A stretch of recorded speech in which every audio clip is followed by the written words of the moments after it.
नमस्कार। आज हम एक बहुत ही गहरे विषय पर बात करने वाले हैं, भगवत गीता। जी हाँ। महाभारत का वो हिस्सा जो आज भी मतलब हजारों साल बाद भी उतना ही प्रासंगिक है। बिल्कुल। और इसकी शुरुआत होती है कुरुक्षेत्र के मैदान में, युद्ध से ठीक पहले। अर्जुन, जो इतने बड़े योद्धा हैं, वो हिम्मत हार बैठते हैं। हाँ, मतलब वो देखते हैं कि सामने कौन खड़े हैं, उनके अपने गुरु, भाई, रिश्तेदार, और वो एकदम टूट जाते हैं। उनके मन में ये सवाल उठता है कि क्या सही है, क्या गलत, क्या मुझे अपने ही लोगों से लड़ना चाहिए। ये एक भयानक नैतिक दुविधा थी उनके लिए। और यहीं पर कृष्ण, जो उनके सारथी हैं, दोस्त हैं, वो उन्हें उपदेश देते हैं। और ये सिर्फ युद्ध के लिए नहीं था। सही कहा। ये उपदेश जीवन के दर्शन, कर्तव्य, सही गलत की पहचान और हाँ, मुक्ति के मार्ग तक जाता है। तो चलिए आज इसी को थोड़ा और समझने की कोशिश करते हैं। बिल्कुल, हमारा मकसद यही है कि गीता का सार क्या है, उसकी जो मुख्य शिक्षाएं हैं वो क्या हैं, और आज के जमाने में वो कैसे लागू होती हैं।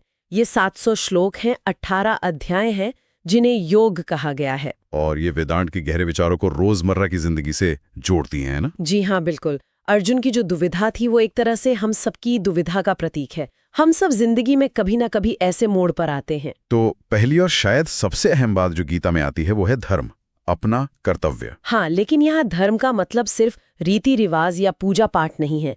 यहाँ धर्म का मतलब है आपका नियत कर्तव्य, आपकी जिम्मेदारी। पर अर्जुन का धर्म तो उन्हें अपनों के खिलाफ लड़ने को कह रहा था। ये समझना थोड़ा मुश्किल है। यहीं पर कर्मयोग आता है। गीता कहती है अपना काम करो, अपना कर्तव्य निभाओ, लेकिन फल की इच्छा मत रखो, उसके नतीजे से अटैच मत हो। मतलब एक्शन लो पर रिजल्ट की चिंता छोड़ दो। हाँ, एक तरह से कर्म करना जरूरी है, उसे छोड़ना नहीं है, लेकिन उसके अच्छे बुरे नतीजे को ईश्वर पर छोड़ दो। अर्जुन के लिए इसका मतलब था एक योद्धा होने के नाते लड़ना, क्योंकि वो उसका धर्म था, चाहे परिणाम कितना भी दुखदाई क्यों ना लगे। ये सुनने में तो बहुत आदर्श लगता है, पर क्या ये असल जिंदगी में मुमकिन है, बिना किसी उम्मीद के काम करना? ये मुश्किल जरूर है, पर ये सिर्फ बाहरी एक्शन की बात नहीं है। ये मन की स्थिति बदलने की बात ज्यादा है। अच्छा। और यहीं पर ज्ञान योग यानी ज्ञान का मार्ग मदद करता है। ये हमें आत्मा के असली स्वरूप को समझने में मदद करता है। आत्मा का असली स्वरूप मतलब? गीता कहती है कि आत्मा, जिसे आत्मन कहा गया है, वो कभी मरती नहीं, वो अजर है, अमर है। शरीर तो बस एक वस्त्र की तरह है जो बदलता रहता है। तो जिसे हम मारना या मरना कहते हैं, वो असल में आत्मा का एक शरीर छोड़कर दूसरा लेना है। बिल्कुल। जब ये ज्ञान समझ आता है तो मृत्यु का डर, अपनों को खोने का मोह, ये कम होने लगता है, क्योंकि आप जानते हैं कि असल तत्व तो हमेशा रहता है। तो कर्मयोग हुआ बाहरी कर्म और ज्ञान योग हुआ अंदरूनी समझ। क्या ये दोनों अलग अलग हैं? नहीं, ये जुड़े हुए हैं। बिना सही समझ के, बिना ज्ञान के निस्वार्थ भाव से कर्म करना बहुत मुश्किल है। और सिर्फ ज्ञान काफी नहीं, उसे अपने कर्मों में उतारना भी तो जरूरी है। सही बात है। और देखिए, गीता एक और रास्ता भी देती है जो शायद कई लोगों को ज्यादा सीधा लगता है, भक्ति योग। भक्ति मतलब पूजा पाठ? पूजा पाठ उसका एक हिस्सा हो सकता है, लेकिन भक्ति योग का असली मतलब है समर्पण, ईश्वर के प्रति गहरा प्रेम और विश्वास। अपना सब कुछ, अपना अहंकार, अपनी चिंताएं, सब ईश्वर को सौंप देना। अच्छा, तो ये 3 मुख्य रास्ते हो गए, कर्म, ज्ञान और भक्ति। जी हाँ, और ये कोई एकदम अलग थलग रास्ते नहीं है, अक्सर ये मिले जुले होते हैं।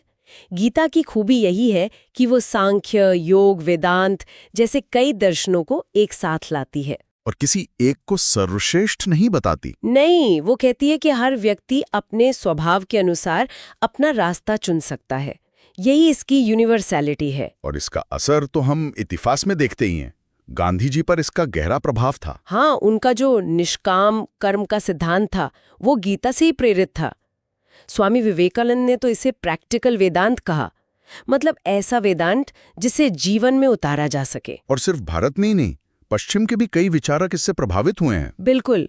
और देखिए, आज के समय में भी इसकी बातें कितनी काम की हैं। स्ट्रेस मैनेजमेंट, नैतिक दुविधाएं जो कॉर्पोरेट वर्ल्ड में आती हैं, लीडरशिप। हाँ, वो स्थित प्रज्ञा का जो कॉन्सेप्ट है, यानी जिसका मन हर हाल में स्थिर रहे। बिल्कुल, वो आज के लीडर्स के लिए या किसी भी इंसान के लिए जो मुश्किल हालात से गुजर रहा है, एक बहुत बड़ा आदर्श है। ये तनाव सहने की क्षमता, लचीलापन से